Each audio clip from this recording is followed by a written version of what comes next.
오늘 말씀의 제목은 하나님의 생명을 체험하라입니다. 여러분, 많은 사람들이 궁금해합니다. 하나님이 인간을 왜 창조하셨을까? 하나님을 위해서 일하라고 창조하셨을까? 하나님을 섬기기 위해서 창조하셨을까?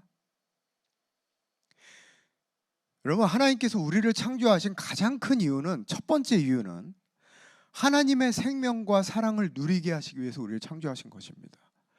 하나님은 삼위의 하나님이세요. 성부와 성자와 성령, 각 인격을 가지신 세 분의 하나님이 온전한 사랑 가운데 완전한 하나가 되신 분이 바로 하나님이십니다. 삼위일체 하나님은 자신들의 온전한 하나됨의 사랑과 생명을 우리도 함께 누리기를 원하셨던 거예요. 그래서 우리를 창조하신 겁니다. 왜? 사랑과 생명의 본질은 확산과 번성에 있기 때문입니다. 여러분, 만약에 자기들끼리만 사랑하고 생명을 나눈다면 그것은 또 하나의 이기주의적인 집단이 될 것이기 때문입니다. 그래서 에베소서 1장 4절에서 5절을 보면 이렇게 말씀하십니다. 곧 창세전에 그리스도 안에서 우리를 택하사 우리가 사랑 안에서 그 앞에 거룩하고 흠이 없게 하시려고 그 기쁘신 뜻대로 우리를 예정하사 예수 그리스도로 말미암아 자기의 아들들이 되게 하셨으니, 이렇게 말씀하십니다. 그리고 그 사랑과 생명의 풍성함을 누리는 결과로서 우리는 이 땅에서 하나님의 대리인으로 하나님의 나라를 세우는 삶을 살게 하신 것입니다. 여러분, 그러나 아시다시피 어떻게 되었습니까? 인간이 죄를 짓고 하나님의 생명과 사랑에서 벗어나게 되었습니다. 그리고 하나님의 생명과 사랑을 누리는 대신에 스스로 거짓자를 만들어내고 그 거짓자를 만족시키는 삶을 살게 된 것입니다. 다시 말해서 세상 것들로 자신을 만족시키기 위해서 끊임없이 추구를 하며 살게 된 겁니다. 그러나 인간은 결코 세상의 것으로 만족할 수 없어요. 왜냐하면 애초에 하나님의 형상과 모양대로 지음을 받았기 때문입니다. 그런데 감사하게도 하나님은 다시 인간을 회복하실 계획을 가지고 계셨어요. 바로 예수님을 이 땅에 보내주신 것입니다. 그리고 예수님으로 말미암아 우리로 하여금 다시 하나님의 생명과 사랑 안에서 살아갈 수 있게 하신 것입니다. 우리 요한복음 5장 24절 같이 한번 읽어볼까요? 시작. 내 말을 듣고 또 나 보내신 이를 믿는 자는 영생을 얻었고. 여러분, 여기서 말하는 영생은 우리가 죽고 난 다음에 이어져 가는 영원한 생명을 말하는 것이 아닙니다. 지금 이미 우리 안에 있는 하나님의 생명을 말하는 거예요. 그래서 요한복음 3장 18절에 이렇게 말씀하세요. 그를 믿는 자는 심판을 받지 아니하는 것이요 믿지 아니하는 자는 하나님의 독생자의 이름을 믿지 아니하므로 벌써 심판을 받은 것이라, 이렇게 말씀하십니다. 또 요한일서 5장 11절에 아들이 있는 자에게는 생명이 있고 하나님의 아들이 없는 자에게는 생명이 없느니라. 여러분, 여기서 생명과 살아있음을 말할 때는 육체의 생명을 말하는 게 아닙니다. 하나님의 생명이 있는 자와 없는 자를 말하고 있는 것입니다. 여러분, 지금 우리 안에는 예수 그리스도를 말미암아 다시 하나님의 생명이 있는 거예요. 우리는 그 생명 안에서 숨쉬고 있고 그 생명 안에서 살아가고 있는 것입니다.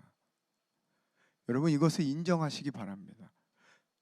우리 이 시간에 옆 사람에게 이렇게 한번 선포해 볼까요? 당신 안에 하나님의 생명이 있습니다.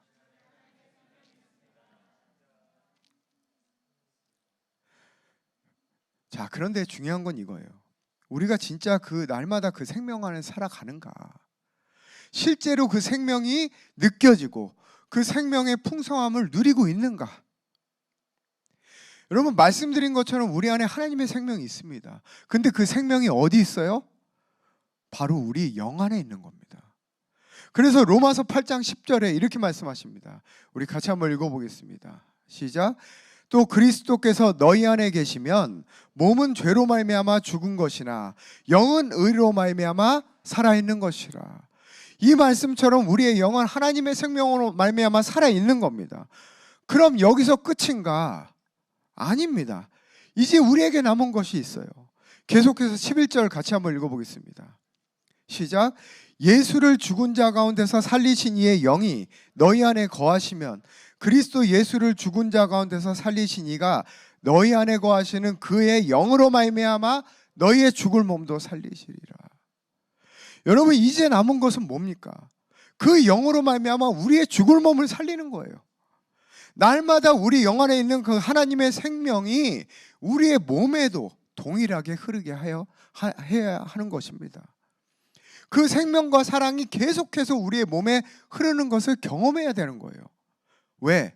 그것이 본래 하나님이 우리를 창조하신 오리지널 디자인이기 때문이에요. 여러분, 하나님께서 본래 우리를 창조하셨을 때는 하나님의 생명이 단지 우리 영 안에만 있었던 것이 아닙니다. 그 생명이 그 영으로부터 나와서 우리의 온 몸에 흐르는 것을 날마다 체험하면서 살아갔던 거예요. 즉, 하나님의 생명이 우리의 생각과 감정을 포함한 우리의 온 몸에 순환했던 것입니다. 그리고 그 결과로 인간에게는 어떠한 질병도 없었고 어떠한 상황에서도 어떠한 환경에서도 하나님의 사랑과 기쁨을 충만하게 느낄 수 있었고 항상 평안함을 누리면서 살았던 것입니다. 이것이 바로 우리가 좋아하는 말씀, 요한산 3서 1장 2절의 말씀, 내 영혼이 잘된 것 같이 내가 범사에 잘되고 강건하기를 내가 간구하노라. 바로 이 말씀이 실제로 이루어지면서 살았던 거예요. 여러분, 방금 요한 3서 이 말씀만 봐도 우리는 정확하게 알 수 있습니다. 여기서 내 영혼이 이렇게 말할 때 이 영혼은 헬라어로 푸시케라고 합니다. 여러분, 푸시케는 영이 아니에요. 영이 아닙니다. 바로 혼을 말하는 거예요. 우리의 영은 이미 잘 됐다니까요. 이미 잘 됐으면 더 잘 될 필요가 없어요. 그렇다면 이제 우리에게 남은 것은 우리의 혼이 우리의 육체를 따르지 않고 하나님이 영에 속해 있음으로 말미암아 그 생명이 계속해서 우리의 몸에 흐르게 하는 것입니다. 우리가 이것을 체험하지 못하면 예수 믿는 것이 즐겁지 않아요. 즐겁지 않습니다. 또한 우리가 이것을 체험하지 못하기 때문에 머리로는 다 아는데 실제로 그렇게 못 사는 거예요. 여러분, 염려하지 말고 두려워하지 말고 미워하지 말고 그리스도 안에서 절제해야 되고 죄 안 짓고, 여러분, 예수 믿는 사람 중에 이거 모르는 사람 어디 있습니까? 다 알고 있어요. 특히 우리 교인이라면 거짓자를 부인해야 된다, 이거 모르는 사람 없습니다. 그런데 머리로는 다 아는데 실질적으로 왜 안 되는가? 우리의 몸에 하나님의 생명이 체험되어지지 않기 때문입니다. 느껴지지 않기 때문이에요. 그러니까 두려워하지 않고 담대해야 하는 것, 머리로는 알면서도 담대하지 못하고, 사랑해야 하는 것, 머리로는 알면서도 사랑하지 못하고, 문제가 있을 때 그 문제에 묶이지 않고 자유해야 된다, 다 알잖아요. 안 되는 겁니다. 안 되는 거예요. 입술로는 선포하는데 내가 나를 어떻게 할 수 없는 겁니다. 이 모든 것은 하나님의 생명이 우리 몸에 체험되어야 될 때만이 가능한 것입니다. 여러분, 저도 마찬가지예요. 내 이 몸에 하나님의 기름 부으심이 흐르는 것이 느껴지지 않으면 저는 이 자리에 서서 설교할 수 없습니다. 그래서 저 자리에서 전심으로 찬양하고 하나님 임재 가운데 나가는 거예요. 그 임재를 체험하려고 하나님 앞에 나가는 것입니다. 그럼 어떻게 하면 하나님의 생명이 우리 온몸을 사로잡는 것을 체험할 수 있는가? 일단은 하나님의 생명을 체험하는 것이 관념이 아니라 실제임을 믿어야 합니다. 여러분, 많은 사람들이 이것을 관념이라고 생각해요. 그냥 그런 뭔가 있구나. 여러분, 언젠가부터 기독교에서는 몸으로 체험하는 것을 터부시하고 있어요. 그런 것에 치우치면 안 된다. 그럼 위험한 거다. 잘못된 신앙으로 빠진다. 몸으로 체험하는 걸 말하면 신비주의적인 이상한 종교라고 생각합니다. 또는 그런 체험은 어떤 특정한 사람만이 말하는 거다. 특정한 사람만 하는 거다. 아니면 그게 뭐가 중요하냐? 말씀 묵상하고 말씀 공부하는 게 더 중요하지. 진리를 아는 게 중요하지. 말씀도 모르면서 그런 얘기하는 게 뭐가 중요하냐? 여러분, 그러나 우리가 일단 알아야 할 것이 있어요. 성경에서는 몸으로 하나님을 생명을 체험하는 이야기들로 가득하다는 사실입니다. 하나님의 임재가 임할 때 몸이 떨리고 두 다리로 서 있을 수가 없다고 말씀하시고, 또 기름 부으심이 임하는 것, 또 그 기름 부으심이 나로부터 나가는 것, 그것을 느꼈다고 말씀하시고, 이런 기록들로 성경에는 가득하다는 사실이에요. 여러분, 우리의 삶을 한번 돌아보십시오. 진짜 우리가 세상에서 좋아하는 것, 즐기는 것, 우리에게 만족과 기쁨을 주는 것, 그게 여러분 머리로 생각하는 겁니까? 아니면 느끼는 겁니까? 이론입니까? 아니면 여러분의 느낌입니까? 한번 생각해 보십시오. 우리가 즐기는 것, 게임, 쇼핑, 먹는 거, 성적인 거, 유튜브, 음악, 각종 세상에서 우리를 즐겁게 하고 만족시키는 것, 그게 머리의 작용입니까? 아니면 느낌입니까? 그런데 우리는 유독 교회에서만 느낌은 위험해, 잘못된 길로 갈 수 있어, 이렇게 말하지만 실제로 우리가 좋아하고 즐기는 것은 세상에서 다 채우는 거예요. 세상에서. 여러분, 사람은 몸을 통한 감정적인 만족을 기본적으로 추구하게 되어 있습니다. 왜? 하나님이 그렇게 만드셨기 때문이에요. 하나님께서 우리에게 육체를 주신 이유는 하나님의 생명이 흐르는 것을 체험하고 그 임재와 기름 부으심을 통하여 하나님이 주시는 참된 만족과 기쁨을 누리라고 주신 겁니다. 그런데 우리는 교회에서 점잖게 앉아서 교회에서는 머리로만 배우고 지적 유의하다가 세상에서 느낌적인 것은 다 채우는 거예요. 여러분, 생각해 보십시오. 세상에서 이런 것들로 만족하는데 신앙생활할 때 머리로만 한다면 예수 믿는 게 좋을 리가 있겠습니까? 또 하나의 의무가 되는 것입니다. 여러분, 이런 것을 다 떠나서 예수님의 삶을 한번 생각해 봅시다. 예수님께서 12의 혈루병 걸린 여인을 치유하실 때도 마찬가지였어요. 누가복음 8장에 보면 12의 혈루병 걸린 여인이 나옵니다. 이 여인은 너무 치유를 받고 싶은 마음에 많은 인파를 뚫고 몰래 뒤에 가서 예수님의 옷자락을 만졌어요. 그때 예수님이 뭐라고 하셨는가? 우리 누가복음 8장 45절에서 46절 같이 한번 읽어보겠습니다. 시작. 예수께서 이르시되 내게 손을 댄 자가 누구냐 하시니 다 아니라 할 때에 베드로가 이르되 주여 무리가 밀려들어 미나이다. 예수께서 이르시되 내게 손을 댄 자가 있도다. 이는 내게서 능력이 나간 줄 알미로다 하신대. 여러분, 이 말씀 보십시오. 이건 관념적인 얘기를 하는 게 아니에요. 신학적인 얘기도 아닙니다. 이건 체험적인 얘기예요. 예수님께서는 실제로 자신의 몸에서 하나님의 기름 부으심이 흘러나가는 걸 체험하신 거예요. 또 요한복음 7장 37절 38절 같이 한번 읽어보겠습니다. 시작.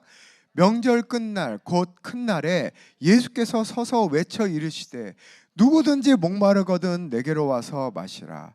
나를 믿는 자는 성경의 이름과 같이 그 배에서 생수의 강이 흘러나오리라 하시니. 여러분, 이 말씀도 마찬가지입니다. 물론 이 말씀은 영적인 것을 비유로 말씀하신 거예요. 하지만 이 말씀을 가만히 한번 보십시오. 왜 예수님이 이렇게 말씀하셨을까? 왜 하필이면 배에서 생수의 강이 흘러나온다고 말씀하셨을까? 여러분, 이 말씀은 단지 신학적인 해석이 필요한 관념적인 말이 아닙니다. 실제 체험에 관한 말씀이에요. 만약 신학적이고 머리로 깨닫기 위한 말씀이라면 굳이 이렇게 말씀하지 않았을 것입니다. 뭔가 몸을 통하여서 체험할 수 있는 성령의 역사를 말씀하신 겁니다. 오늘날도 뱃속 깊은 곳에서 생수의 강이 넘쳐나는 것을 체험한 사람은 알 수 있어요. 왜 예수님이 이렇게 말씀하셨는지, 왜 예수님께서 굳이 이런 표현을 쓰셨는지, 이거 말고는 다른 표현을 할 수 없는 거예요. 체험적으로 알 수 있는 것입니다. 여러분, 오늘날도 하나님의 생명을 몸으로 체험하는 일들은 얼마든지 경험할 수 있어요. 우리가 이곳에서 모여서 찬양할 때 하나님의 임재가 가득한 것을 우리의 온몸으로 체험할 수 있는 거예요.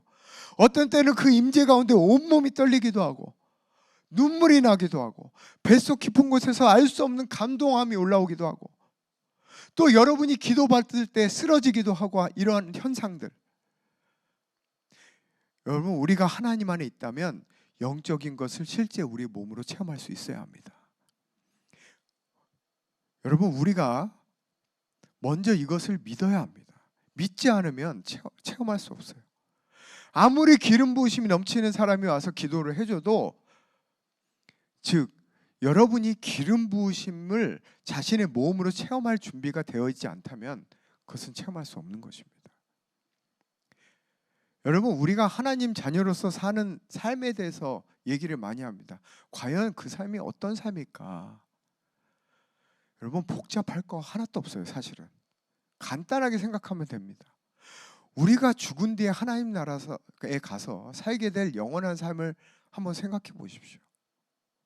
우리가 그곳에 가면 어떻게 살까요? 한번 상상해 보십시오.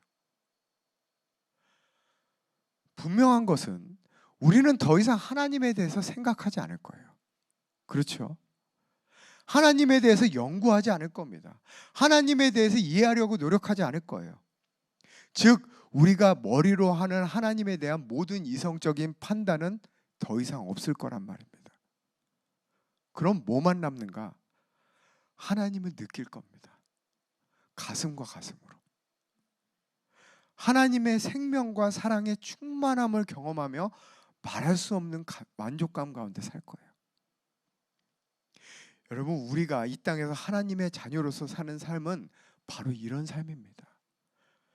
지금 우리는 죽어서 가게 될 그 하나님 나라의 삶을 완전하지는 않지만 부분적으로 누리며 살아야 하는 것이에요. 자, 두 번째로 하나님의 생명이 우리 몸에 흐르는 것을 체험하려면 어떻게 해야 하는가? 그 체험을 찾는 노력을 내려놔야 합니다. 즉 어떻게를 내려놓으라는 거예요. 어떻게 하면 체험할 수 있지? 어떻게 하면 내가 그걸 느낄 수 있지? 이걸 포기하라는 겁니다. 왜? 그것은 우리의 경험과 지식으로 찾는 것이기 때문입니다. 여러분, 영적인 일들은 우리의 경험과 지식으로는 추구할 수도 없고 찾을 수도 없습니다. 영적인 일들은 오직 우리가 먼저 믿을 때에 체험할 수 있어요. 믿을 때에. 예를 들어서 인도자가 이곳에 하나님 임재가 충만합니다, 이렇게 선포했을 때 그것을 어린아이처럼 믿고 받아들이면 그때부터 여러분이 하나님 임재를 몸으로 체험하게 되는 것입니다. 그런데 우리는 어떻게 합니까? 이런 선포를 듣을 때 하나님 임재가 어디 있지? 어떻게 느끼라는 거지? 어떻게 하면 그걸 느낄 수 있지? 우리는 그것을 믿음으로 받아들이지 않고 어떻게를 하는 거예요. 어떻게? 방법적인 것을 찾는 것입니다. 여러분, 기도받을 때도 마찬가지예요. 이 시간 성령께서 당신과 함께 하십니다. 이 시간 하나님께서 당신에게 기름 붓고 계세요. 이렇게 기도를 받으시면 그것을 그냥 믿음으로 취하시면 돼요. 그 믿을 때에 그 기름 부으심이 온몸으로 체험되는 것입니다. 그런데 우리는 먼저 체험하면 믿겠다, 내가 그것을 느끼면 믿겠다고 말하는 거예요. 여러분, 이렇게 해서는 죽어도 체험할 수 없습니다. 기억하십시오. 예수님도 자신의 고향에서는 기적을 베풀지 못했어요. 어떤 사람은 예수님 몰래 와서 옷자락만 만져도 치유되는데 예수님의 고향에 있던 사람들은 아무도 경험하지 못했어요. 왜? 믿지 않았기 때문이에요. 제 요셉 아들 아니야? 제 어렸을 때부터 내가 봤던 애 아니야? 제가 뭐가 특별해? 제가 무슨 기도를 해줘? 제가 무슨 기름 부심이 있고 메시아야? 여러분, 이 사람들은 믿기는커녕 자신의 경험을 기초해서 판단했던 것입니다. 여러분, 오늘은 어린이 주일입니다. 물론 우리 교회 어린이들을 사랑하고 축복하는 날이기도 하지만 오늘은 우리가 스스로 먼저 우리를 돌아봐야 됩니다. 예수님은 마태복음 18장 3절에 이렇게 말씀하셨어요. 우리 같이 한번 읽어볼까요? 시작. 이르시되 진실로 너에게 이르노니 너희가 돌이켜 어린아이들과 같이 되지 아니하면 결단코 천국에 들어가지 못하리라. 여러분, 여기서 어린아이와 같이 된다는 게 무슨 말인가? 우리 그 다음 4절을 같이 한번 읽어보겠습니다. 시작. 그러므로 누구든지 이 어린아이와 같이 자기를 낮추는 사람이 천국에선 큰 자니라. 자기를 낮추는 자, 즉 자신의 그 짧은 지식과 경험으로 판단하지 않고 어린아이와 같은 순수한 믿음으로 받아들이는 자, 바로 그 자를 말하는 것입니다. 먼저 생각하고 판단하기 이전에 어린아이와 같은 믿음을 가지시기를 축원합니다. 여러분, 우리가 생각하고 판단하는 것은 무슨 뜻인가? 한마디로 말하면 내가 생각하고 판단한다는 것은 나를 지키겠다는 거예요. 나를 지키겠다. 지금 저 사람이 하는 말이 나라는 자아를 침범하고 있는가? 나를 바꾸려고 하는가? 저 사람이 나를 자꾸 힘들게 해서 나를 바꾸려고 하는가? 그걸 내가 판단하고 판단한 뒤에 받아들이겠다, 이 말입니다. 나는 변할 마음이 없다는 거예요. 나는 바꿀 마음이 없다. 여러분, 이렇게 해서는 영적인 것을 몸으로 체험할 수 없습니다. 여러분, 이 시간에 우리 옆 사람에게 한번 선포해 볼까요? 어린아이와 같이 받아들이십시다. 자, 세 번째, 하나님의 생명이 우리 몸에 흐르는 것을 체험하려면 어떻게 하는가? 정죄감에서 해방돼야 합니다. 이게 사실 아주 큰 문제입니다. 여러분, 왜 우리가 몸을 통해서 하나님의 생명이 흐르는 것을 체험하지 못할까요? 왜 기름 부으심을 체험하지 못할까요? 바로 우리 몸에 정죄감이 남아있기 때문이에요. 여러분, 정죄함이란 단순히 죄를 짓고 괴로워하는 마음을 말하는 게 아닙니다. 이 정죄함은 하나님과의 관계가 끊긴 상태를 말하는 거예요. 즉, 죄로부터 시작된 모든 감정들을 포함하고 있는 것입니다. 바로 그 시작이 정죄함이에요. 그런데 지금 우리는 어떻습니까? 우리는 모든 정죄함에서 이미 해방되었습니다. 우리 로마서 8장 1절에서 2절 같이 한번 읽어보겠습니다. 시작. 그러므로 이제 그리스도 예수 안에 있는 자에게는 결코 정죄함이 없나니 이는 그리스도 예수 안에 있는 생명의 성령의 법이 죄와 사망의 법에서 너를 해방하였음이라. 할렐루야. 여러분, 우리는 예수 안에 있는 자입니다. 그렇다면 우리는 결코 정죄함이 없습니다. 그럼 왜 우리는 그럼에도 불구하고 정죄함을 가지고 살아가는가? 우리가 우리 자신을 하나님의 눈으로 보지 않기 때문이에요. 하나님의 눈으로 보지 않고 우리 자신을 자신의 상황과 환경 또 자신의 행위의 기초에서 자신을 보기 때문입니다. 즉, 거짓자를 자기 자신이라고 보고 있기 때문입니다. 그래서 정죄함 가운데 사는 거예요. 여러분, 그런데 하나님은 우리를 보실 때 그렇게 보지 않으세요. 하나님은 우리를 행위로 보지 않으십니다. 하나님이 우리를 보실 때는 예수 그리스도를 통해서 보시는 거예요. 그렇다면 우리가 우리를 볼 때도 예수 그리스도를 통해서 봐야 하는 것입니다. 여러분, 우리가 구원을 이루어가는 이 땅의 삶 가운데 당연히 죄를 짓습니다. 그러나 그 우리의 행위가 우리가 누구인지를 바꾸지 못한다는 사실이에요. 즉, 우리의 정체성에 영향을 주지 못한다는 사실을 믿으시기 바랍니다. 설사 우리가 죄를 짓는다 하더라도 하나님은 여전히 우리를 온전한 자로 보세요. 너는 온전하고 완전하다, 이렇게 보시는 것입니다. 우리가 실수를 하더라도 우리는 여전히 의롭고 온전한 자로 하나님이 여기신다는 것입니다. 왜? 우리가 예수 그리스도 안에 있기 때문입니다. 하나님은 우리를 보시기 전에 예수님을 보시는 거예요. 그리고 우리를 보시는 겁니다.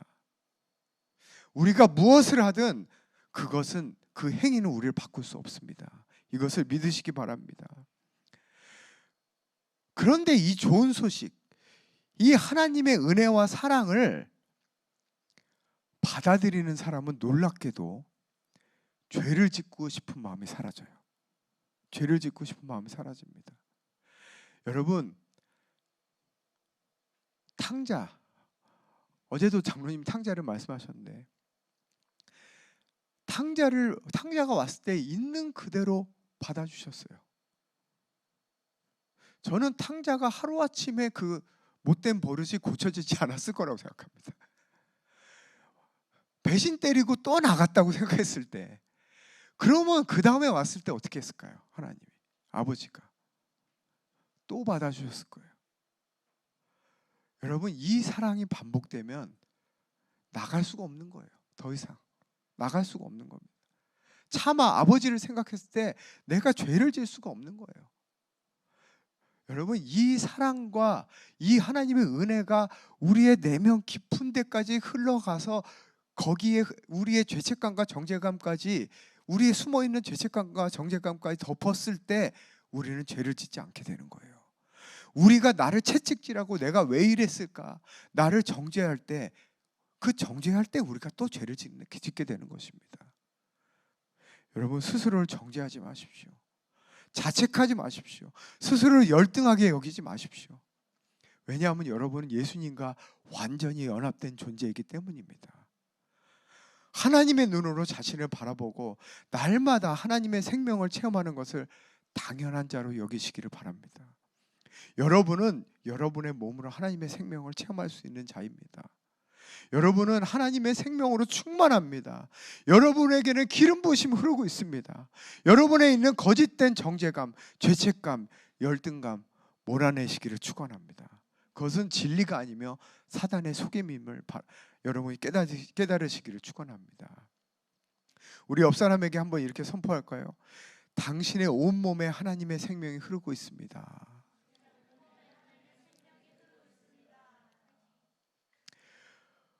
오늘 말씀 맺겠습니다.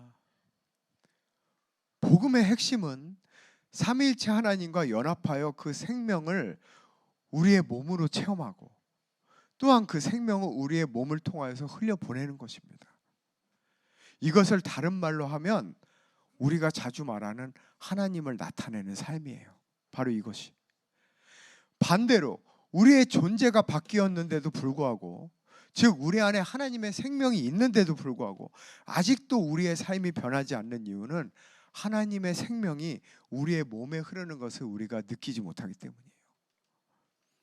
하나님의 생명이 그냥 우리 안에 있는 것과 그 생명이, 그 기름 부으심이 우리 온몸에 흐르는 것을 날마다 느끼는 것은 완전히 다른 삶입니다. 우리 몸에 흐르는 것을 체험할 때 그때야말로 진짜 하나님 자녀의 삶이 시작되는 거예요. 그리고 이것이 진짜 하나님이 본래 우리를 창조하신 그 모습 그대로인 것입니다. 오리지널 디자인인 거예요. 날마다 그 생명을 체험하게 되시기를 축원합니다. 그리고 여러분의 몸은 하나님의 생명과 임재와 사랑을 흘려보내는 통로임을 깨달으시기를 축원합니다. 이 기쁨을 누리는 우리 헤브니 교회 모두가 되시기를 축원합니다. 우리 이 시간에 다 같이 일어나서 찬양하시겠습니다.